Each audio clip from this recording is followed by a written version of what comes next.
তো আমি এখানে 60টা আম নিছি।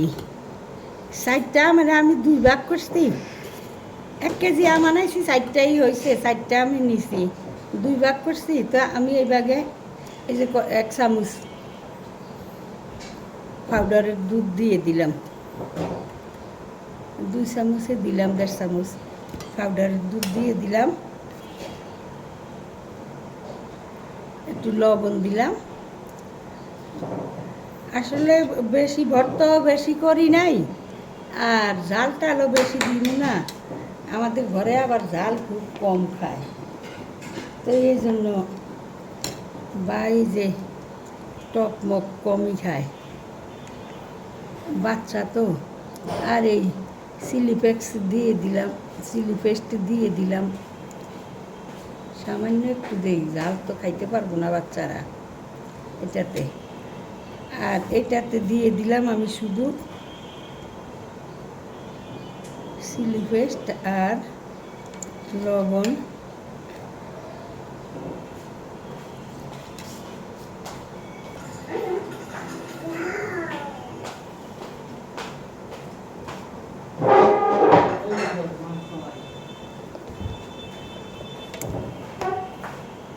তো আমি যেটার মধ্যে দুধ দিছি, পাউডারের দুধ, ওইটার মধ্যে একটু 2 চামচ, 4 চামচে 2 চামচ চিনি দিয়ে দিই। আমগুলো অনেক টক, 2 চামচ চিনি দিয়ে দিলাম। আর যেটার মধ্যে দুধ দেই নাই, ওটার মধ্যে একটু খেজুরের গুড় দিয়ে দিলাম। খেজুরের গুড় ছিল ঘরে, একটু খেজুরের গুড় দিয়ে দিলাম। আমগুলো টক বেশি।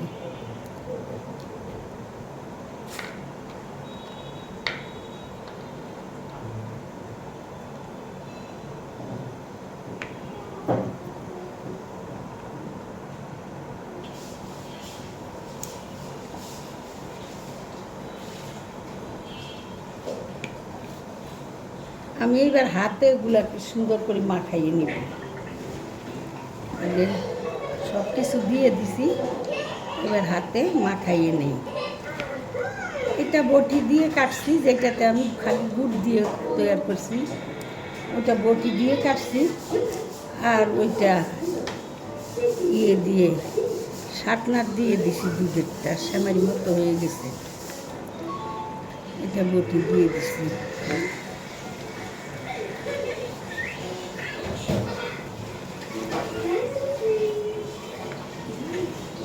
এটা আমার মাখানো হয়ে গেছে, আলহামদুলিল্লাহ। খাইয়ে দেখি কেমন। সেই টেস্ট, সেই টেস্ট হয়েছে। তো এবার এইটা একটু মাখাইয়ে নেই। এবার এটা একটু মাখাইয়ে নেই।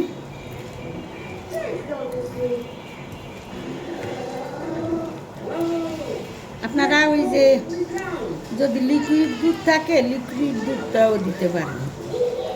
আমার ঘরে যে লিকুইড দুধ ছিল না, আমি তাই ইয়ে দিলাম, একটু পাউডারের দুধ দিলাম। এভাবে পাউডারের দুধ দিয়ে বানাইলে অনেক মজা হয়। আর জালটা আমরা একটু কম খাই, এই জন্য জালটা একটু কম কমে দিছি। যার যার স্বাদ মতো যে দিবেন, কিন্তু অনেক টেস্ট হয়েছে। ভর্তাগুলা অনেক মজা হয়েছে।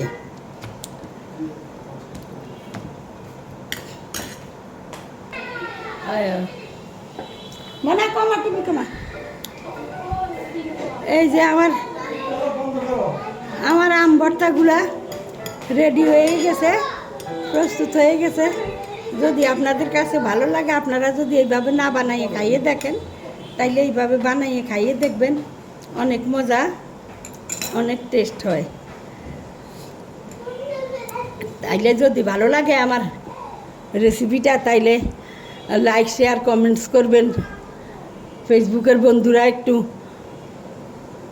ফলো দিয়ে দিবেন, আর ইউটিউবের বন্ধুরা একটু সাবস্ক্রাইব করে দিবেন। আর আমার জন্য দোয়া করবেন। আমার শরীরটা এখনও ভালো না, আমি ভিডিও দিতে পারতেছি না। আমার ভিডিও থেকে অনেক বন্ধুরা চলে গেছে কাইটা। তো রাখি এখন। আসসালামু আলাইকুম। যে যেখানে আছেন ভালো থাকেন, সুস্থ থাকেন। আপনাদের জন্য দোয়া রইল, আমার জন্য দোয়া করবেন।